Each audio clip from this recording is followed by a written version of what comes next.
तो चलिए शुरू करते हैं। तो इसी फाइल में अगर कोडिंग लिख दी जाए कि भाई इस अवधि से इस अवधि के बीच में इस कैंडिडेट के इतने वोट एक्स्ट्रा बढ़ जाएं, तो वो प्रोग्राम इसमें काम करेगा। तो इसीलिए ये कहना कि EVM is a stand alone machine, ये बिल्कुल गलत है, क्योंकि हवा से कहीं से डेटा नहीं आता। ये वर्ड क्यों चलाया है हैकिंग का? ताकि ये बोला जा सके कि कोई बाहर से हैकिंग कर रहा है, हमारा कुछ लेना देना नहीं है ना।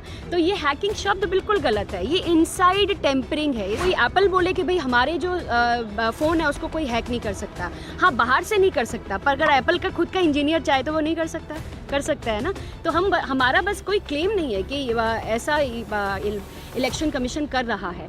हम कह रहे हैं कि ये एक मशीन है और ऐसा करना कोई चाहे तो सिंबल लोडिंग यूनिट के तहत कर सकता है वो आराम से। ईवीएम मशीन को लेकर के लगातार कई संशय समाज में लोगों के बीच में देखे जा रहे हैं कि ईवीएम के साथ छेड़छाड़ की जाती है, वोटों की धांधली की जाती है और यह कई आरोप लगाए गए। हालांकि सुप्रीम कोर्ट से में भी मामला जाता है, इलेक्शन कमीशन तमाम लोग आरोपों को खारिज करते हैं और नतीजा ये होता है कि आज भी देश में ईवीएम मशीन से वोटिंग की जा रही है। हमारे पीछे कुछ लोग हैं जो ईवीएम ब्लैक ग्लास का डेमो देने आए हैं और उनका आरोप है कि ये मशीन में जो ईवीएम मशीन होती है उनमें जो ब्लैक शीशा है उसके चलते और जो सेंसर होता है उसके चलते एक बड़ी धांधली वोटों के साथ की जा रही है।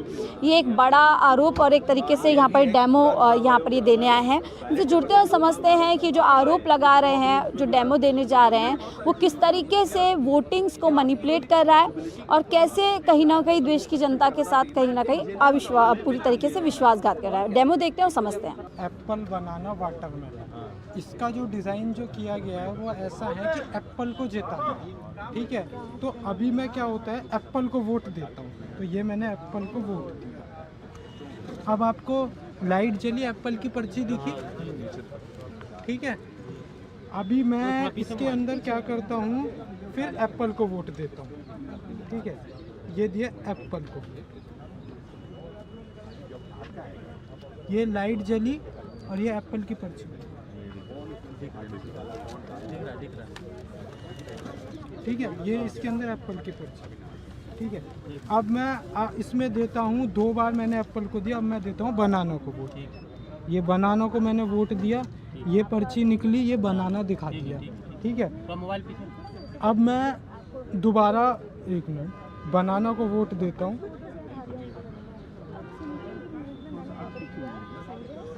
अब ये अब बनाना दिखा, ठीक है। 2 बनाना 2 एप्पल, ठीक है। अब लाइट बंद हो गए, वोट। अब टोटल इसमें कितने वोट होने चाहिए? 4। 2 एप्पल और 2 बनाना। अब इसमें ये चीज़ देखते हैं। अब आप ये पर्ची खोलिए, अब देखिएगा 2 एप्पल निकाले, 1 बनाना और 1 एप्पल। अब इसमें कितने हो गए? 3 एप्पल और 1 बनाना। अब आप जैसे कि कहते हैं ना कि ईवीएम मशीन खोलो और वीवीपैट मिला लो, तो वीवीपैट अगर आप मिलाओ तू तो गया बेटे, ये भी तो भी नहीं पकड़ पाओगे। अब ये खेल हुआ कैसे? जैसे ही बनाना को 2 बार वोट दिया तो क्या काम किया, लाइट जला के बनाना दिखा दिया, और जैसे ही आप गए लाइट बंद करके एप्पल छाप दिया। तो ब्लैक ग्लास और लाइट सेंसर में ये संभावना हो जाती है। तो ये इसका पूरा का पूरा कंक्लूजन है। ठीक। तो आपको क्या लगता है अगला चुनाव बैलेट पेपर से होना चाहिए जहां भी चुनाव हो? जी, हम लोगों से ये चीज़ कहते हैं कि आप लोग डिमांड करिएगा, जहाँ के लोग जिस चीज़ की डिमांड करेंगे कि वो किससे चाहते हैं वो उन पे निर्भर करता है। हम तो सिर्फ बता सकते हैं। डॉक्टर बताता है कि आप अगर बीमार हो तो आप ये चीज़ का सेवन ना करें अभी। अब वो चीज़ आप पे निर्भर करती है कि आपको क्या कैसे करना है। तो हम ये चीज़ है, आपको नॉलेज है, इससे चोरी हो रही है, तो आप देश में चाहते हैं कि बैलेट पेपर से चुनाव हो जहाँ जहाँ चुनाव हो? जी, मैं अपना जो पर्सनल जो मेरा जो व्यू है, ओपिनियन है, वो तो ये है कि बैलेट पेपर्स का विकल्प हमें पोलिंग बूथ पे मिलना चाहिए, ताकि कोई अगर ईवीएम से देना चाहे तो वो ईवीएम से दे दे, लेकिन जिसको बैलेट पेपर से देना हो, कि कोई चाहता है मैं बैलेट पेपर से दूंगा तो वो बैलेट पेपर से दे।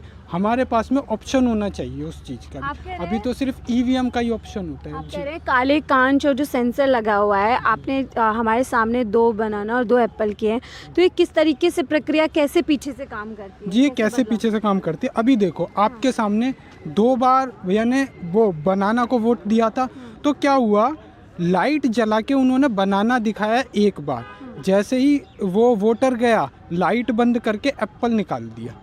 अब आप ऐसे होता है। वो ऐसे होता है क्योंकि देखो ये बंद रहता है तो ब्लैक गिलास है, ये जो 2017 के बाद जो ब्लैक गिलास लगाया वो इसीलिए लगाया ताकि लाइट के सेंसर से हम अंदर अपना गेम खेल। अब देखो अब लाइट बंद हो जाए तो आप देख नहीं सकते, ठीक है, अब लाइट बंद हो जाए तो आप देख नहीं सकते, तो क्या करता है फिर पीछे से वो पर्ची छाप के निकाल देता है। वो मैंने आपको भी दिखाया था, ऐसे था।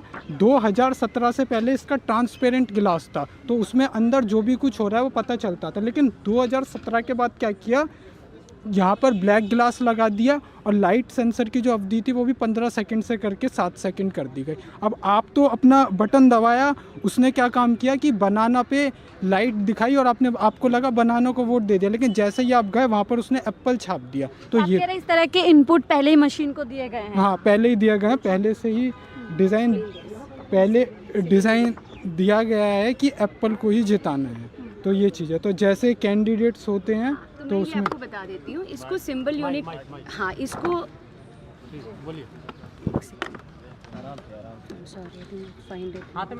हाँ इसको सिंबल लोडिंग यूनिट बोलते हैं। और ये सिंबल लोडिंग यूनिट क्या होती है कि ये ही बताती है ईवीएम को कि कौन से कैंडिडेट के पास कौन सा चुनाव चिन्ह है, वो कहाँ से खड़ा है और उसका चुनाव का नंबर जो भी है डिटेल ये फाइल देती है। ये फाइल इसके अंदर डाली जाती है तभी मशीन चलेगी ना, नहीं तो मशीन को हवा से तो पता नहीं चलेगा कि कौन। तो इसी फाइल में अगर कोडिंग लिख दी जाए कि भाई इस अवधि से इस अवधि के बीच में इस कैंडिडेट के इतने वोट एक्स्ट्रा बढ़ जाएं तो वो प्रोग्राम इसमें काम करेगा। तो इसीलिए ये कहना कि EVM is a stand alone machine, ये बिल्कुल गलत है, क्योंकि हवा से कहीं से डेटा नहीं आता। एक लैपटॉप में पहले ये फाइल बनाई जाती है, उस लैपटॉप से यहाँ पर डाली जाती है। तो स्टैंड अलोन किस तरीके से हुआ? स्टैंड अलोन का मतलब है इसमें कहीं से कुछ नहीं आ रहा है, हवा से कुछ अंदर आ रहा है, ऐसा तो नहीं है ना। अब तक यही आरोप लगे हैं कि ईवीएम को हैक करके कहीं हैक बहुत ही गलत वर्ड है। हम बिल्कुल देखिए हैकिंग क्यों ये वर्ड चलाया है हैकिंग का, ताकि ये वर्ड क्यों चलाया है हैकिंग का, ताकि ये बोला जा सके कि कोई बाहर से हैकिंग कर रहा है, हमारा कुछ लेना देना नहीं है, है ना। तो ये हैकिंग शब्द बिल्कुल गलत है, ये इनसाइड टेम्परिंग है। इस वर्ड को आपको बार बार दिखाना चाहिए। इनसाइड टेम्परिंग क्या होती है कि देखिए अब कोई एप्पल बोले कि भाई हमारे जो फ़ोन है उसको कोई हैक नहीं कर सकता, हाँ बाहर से नहीं कर सकता, पर अगर एप्पल का खुद का इंजीनियर चाहे तो वो नहीं कर सकता, कर सकता है ना। तो हमारा बस कोई क्लेम नहीं है कि ऐसा इलेक्शन कमीशन कर रहा है। हम कह रहे हैं कि ये एक मशीन है और ऐसा करना कोई चाहे तो सिंबल लोडिंग यूनिट के तहत कर सकता है वो आराम से। पहले भी कितने भी आरोप लगे हैं, सुप्रीम कोर्ट तक मामला पहुंचा, सुप्रीम कोर्ट के सामने तो ये सारी सबूतें नहीं ला पाया जाता, ना ही हैकिंग ना ही मैनिपुलेशन दिखा पाता है कोई, तो तब कहाँ दिक्कत रह जाती है। ये सारी चीजें पहले भी दिखाया गया है, जंतर मंतर पे ये सारी मैनिपुलेशन दिखाई है, बिल्कुल पर सुप्रीम कोर्ट में ये सब फेल हो जाता है। तो सुप्रीम कोर्ट में हमने अर्जी दी हुई है कि सुप्रीम कोर्ट हमें बुलाए और हमें ये दिखाने दे, पर अभी तक कुछ भी मंजूर नहीं हुआ है। दूसरा, हम हम बहुत छोटा सा ग्रुप हैं, हम कोई इसको दंगों में नहीं कन्वर्ट करना चाहते कि भाई नहीं ऐसा नहीं हो रहा तो हम ये कर देंगे वो। हम एक इन्फॉर्मेशन दे रहे हैं आम जनता को। मेरा भी बहुत बड़ा हाँ सर, इसको कंप्लीट होने दें। हम एक इन्फॉर्मेशन दे रहे हैं। आप में से कोई भी अगर अच्छे लॉयर को जानता है तो हमारी मदद करें, आप लगवाएं आप सुप्रीम कोर्ट में अर्जी, और हम सुप्रीम कोर्ट को भी दिखा सकते हैं। दूसरा, आपको एक बात और याद रखनी है, 2012 10 से 12 के करीब, मेरे को ईयर भूल रहा है, हरि प्रसाद जी ने इलेक्शन कमीशन की खुद की मशीन पे पूरा उनका वीडियो है, आप इसको ज़रूर सर्च कीजिए, आपको तुरंत मिल जाएगा। हरि प्रसाद जी एक इलेक्ट्रॉनिक इंजीनियर हैं, उन्होंने प्रूव किया है कि इसमें कैसे हैकिंग होती है। उसके बाद सुप्रीम कोर्ट ने बोला कि हाँ हैकिंग मतलब इनसाइड टेम्परिंग हो सकती है, तो इसके साथ वीवीपैट लगाएं, ठीक है। बट आज भी पार्षद के सारे चुनाव में पुरानी वाली ईवीएम यूज़ होती है, तो सुप्रीम कोर्ट तो जानते हैं ये बात, तभी वीवीपैट आया ना साथ में। पर हमने क्या देखा कि जब 2017 में काला कांच को काला करा और उसकी कोई भी वो वजह देते रहे कि नहीं जी हम प्राइवेसी बढ़ाना चाहते हैं, प्राइवेसी को और बढ़ाना, ये सब फालतू की वजह है। काला कांच किया गया, लाइट की अवधि और सेंसर, ये सब चीज़ें अब कोई आरोप नहीं है, ये प्रूफ करके ये मशीन दिखाती है। तो हमारा एक ही सिंपल मांग है, हमारी कोई उनसे झगड़ा नहीं है जो ईवीएम को कंटिन्यू करना चाहते हैं, आप कीजिए। हम ये बस चाहते हैं कि ईवीएम के साथ साथ बैलेट पेपर का भी ऑप्शन दिया जाए। जिसको बैलेट पेपर पे विश्वास है वो बैलेट पेपर पे डाले, और जिसको ईवीएम पे है वो ईवीएम पे डाले। क्या क्योंकि एक चीज़ मैं आपको और बता रही हूँ कि भारत में लोगों के पास राइट कितने हैं, आप ये खुद सोचिए। कोई राइट ही नहीं है हमारे पास, एक ही तो राइट है वोट डालने का। बाकी देशों में राइट है कि भाई आपने वोट डाला, 5 साल के अंदर आप वोट वापस भी ले सकते हैं, रिकॉल का राइट है, रेफरेंडम का राइट है, गन रखने का, पता नहीं क्या क्या राइट उन्होंने अपने सिटीजन्स को दिए हुए हैं। हमारे पास एक ही राइट है, वो है वोट देना। जाओ वोट दे के आओ, और उसके बाद 5 साल के लिए फिर पूछो ना पूछो कुछ नहीं होगा। तो वो राइट भी अब संदिग्ध के घेरे में आ गया है ईवीएम काले कांच के कारण, और हम उस राइट को बचाने की हमारी पूरी लड़ाई है। लेकिन अगर इलेक्शन कमीशन जो इन मशीनों का इस्तेमाल चुनाव में करता है, अगर वो मशीन आपके पास, तो क्या आप साबित कर सकते हैं? बिल्कुल, को इंजीनियरिंग में ये कोई पूछता ही नहीं है। कोई ये बोले कि भाई ये एप्पल पे आपने एक सॉफ्टवेयर चलाया है, अब इसको क्या आप एंड्रॉयड पे चला देंगे, तो कोई भी इंजीनियर को दोबारा लिखना है उसी सॉफ्टवेयर को और वो चला देगा। क्यों नहीं? मशीन मिले तो ना। हमने तो 40,000 का डीडी तक दिया हुआ है कि आप हमें मशीन दे, पर ऐसा कुछ भी हमें आज तक नहीं मिला। लेकिन अभी भी संसद से लेकर हम देख रहे हैं इलेक्शन कमीशन तमाम आरोपों को जो है नकारता हुआ आ रहा है, उसको आप कैसे देख रहे हैं? उनके पास भी बड़े बड़े हम हाँ, देखिए, नकारना और ना नकारने की बात नहीं है। हम कहते हैं कि ट्रांसपेरेंसी होनी चाहिए। अगर आप सच में हैकाथॉन रख रहे हैं, जो कि जोकाथॉन नहीं है, यानी जोक करने के लिए नहीं बुला रहे हैं, तो अपनी मशीनों को आपको ओपन रखना पड़ेगा इंजीनियर्स के लिए। उनको बुलाइए, उनको दीजिए, और उनको हैकिंग, अपना सॉफ्टवेयर डाल के हैकिंग करना दिखाइए। मतलब हैकिंग या इनसाइड टेम्परिंग, उनके भाषा में हैकिंग है, हमारी भाषा में इनसाइड टेम्परिंग है, तो वो इनसाइड टेम्परिंग करे। पर वो कभी ऐसा करते नहीं ना। आप यूएस में ये कर सकते हैं, आप उन पैसे दीजिए और आयोग आपको मशीन दे देगा, और आप मशीन पे दिखा सकते हैं कि भाई इसमें टेम्परिंग कहाँ से हो सकती है। ऐसा कुछ है ही नहीं, हमें दिया ही नहीं गया। तो वो अब आपस में कुछ भी बात करते रहे संसद में बैठ के। हम तो संसद में नहीं है ना, हम तो बाहर से जंतर मंतर से जितना बोल सकते हैं। तो यही चल रहा है। मैडम, ये मेरा एक सवाल है, एक मिनट। मेरा सवाल ये है कि आपका क्या मकसद है? मतलब यहाँ पर जिस तरह से जंतर मंतर पे आप आज एकजुट हुई हैं, क्या मकसद है? What is your target? अब भी मैंने बताया आपको, बहुत सिंपल है। कोई नहीं, जागरूकता देखिए हमारे ही के, हम इन्फॉर्मेशन को ज़्यादा से ज़्यादा लोगों में फैलाना चाहते हैं कि ईवीएम में काले कांच की वजह से इनसाइड टेम्परिंग कैसे हो सकती है, वोटों की धांधली कैसे हो सकती है, और क्या क्या चीज़ें उस धांधली को पॉसिबल बनाते हैं। और इस जानकारी से हम चाहते हैं ज़्यादा से ज़्यादा लोग बैलेट पेपर की मांग उठाएं।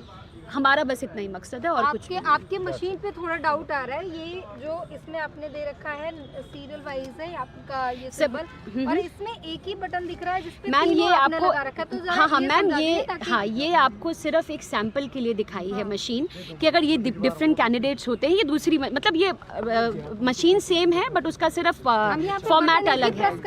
नहीं, मैं हम आपको दिखा रहे हैं दोबारा से, हम आपको एक बार दिखा देंगे कि ये पूरा जो इनसाइड टेम्परिंग है वोटों की, वो कैसे होती है। 3 अलग-अलग बटन है ना ये? हाँ जी, एप्पल बनाना एंड वाटरमेलन अलग-अलग बटन है कि एक ही है? एक ही फैमिली के, मान लीजिए आपने एप्पल को वोट दिया, आपकी फैमिली में भी 2 लोग आए, उन्होंने भी एप्पल को वोट दिया। तो जब भी वोटों की धांधली होगी वो हमेशा सीक्वेंस में होगी। फॉर एग्जांपल ऐसा नहीं हो सकता कि आपने एप्पल को दिया, उन्होंने वाटरमेलन को दिया, उन्होंने बनाना को दिया, तब नहीं हो सकती है। जब भी सीक्वेंस होगा, तो उन्होंने एप्पल छापा, दूसरे ने भी एप्पल दिया, तीसरे ने बनाना दिया, तो अब अगर कोडिंग है अंदर तो वो दूसरे एप्पल को बनाना में कन्वर्ट कर सकता है। मेरा सवाल ये बात था है कि मैं ये तीनों बटन अलग है या ये एक ही? नहीं, ये तीनों अलग अलग है ना। मैंने तीनों अलग अलग, मैंने प्रेस करके देख लिया। हाँ, 3 अलग बटन है यहाँ ये पर ना? तीनों अलग अलग बटन लगाए गए हैं। जी, ये तीनों अलग अलग बटन है। ठीक है। हाँ, तो इस वक्त चलिए एक सिंगल कर लेते हैं। तो आप लोगों ने सुना कि ईवीएम ब्लैक ग्लास डेमो यहाँ पर दिया है। खोजकर्ता ये हैं, और ये अपने आप को आईआईटी दिल्ली से बता रहे हैं कि उन्होंने कंप्यूटर इंजीनियर, वैज्ञानिक और वकील हैं। ये बता रही हैं कि जो हैकिंग की बात, आरोप अब तक लगते रहे हैं, ये उसको पूरी तरीके से खारिज कर रहे हैं, और ये कह रहे हैं कि कैसे इनसाइड टेम्परिंग जो है वोटों के साथ कर करके वोटों का मेल पूरी तरीके से ख़राब किया जा सकता है, वोट बढ़ाए जा सकते हैं, और ऐसी इनपुट्स, ऐसी कोडिंग संभव है कि मशीन में की जा सके कि जिस आप कैंडिडेट को जिताना चाहते हैं उसके लिए इस तरीके की कोडिंग सेट की जा सकती है जिससे उसे ज़्यादा वोट पहुँचे और दूसरे वाले के कम वोट हो जाएं, और कहीं ना कहीं मनपसंद कैंडिडेट को जो है जिताया जा सके, इस तरीके का लगा सकते हैं। हालांकि हम इनको पूरी तरीके से हम किसी भी तरीके से नहीं करते हैं। देखिए डमी मशीन है, बैलेट, और ये साथ में कह रहे हैं कि अब क्योंकि जो वोटिंग का राइट है वो एकमात्र सा राइट सिटीजन्स के पास होता है, उसको कहीं ना कहीं सुरक्षित करने की ज़रूरत है। और इसके साथ वो चुनाव आयोग को पूरी तरीके से कह रहे हैं कि चुनाव आयोग की मशीन पर वो साबित कर दिखा सकते हैं कि किस तरीके से मशीनों में इनसाइड टेम्परिंग की गई है या नहीं की गई है। तो वोट अधिकार को बचाने के लिए ये पूरी एक टीम है। ईवीएम ब्लैक ग्लास को लेकर के इनका पूरा आरोप है कि ये जो ग्लास 2017 के बाद लगाए गए हैं, जो पहले नहीं होते थे, उसमें अब टाइमिंग भी ऐसी सेट की गई है और बाकायदा एक डेमो दिया है उन्होंने कि किस तरीके से ये काले कागज, काले शीशे और जो उसमें आप कह सकते हैं सेंसरिंग की गई है, उसके चलते एक बड़ी धांधली वोटों में की जा सकती है और संभव है कि की भी जा रही होगी। अब इन आरोपों को लेकर के हम कितना ये सच है कितना झूठ है हम उस पर कोई कमेंट नहीं कर रहे, लेकिन क्योंकि ये जनता से जुड़ा हुआ मुद्दा है, जनता के मन में भी कई संशय इस प्रक्रिया को लेकर के है, इसमें एक नया मोड़ इन्होंने दिखाया है। और इलेक्शन कमीशन को चाहिए कि पारदर्शिता बनाए रखने के लिए लगातार जनता अगर उन पर सवाल उठा रही है तो उनको पूरी तरीके से आकर जवाब दे, और अगर कोई एक ग्रुप के तौर पे, एक संस्था के तौर पर, एक इंडिविजुअल के तौर पर कई सवाल उठा रहा है तो उनके जवाब इलेक्शन कमीशन को देने चाहिए। फिलहाल इस रिपोर्ट पे देखते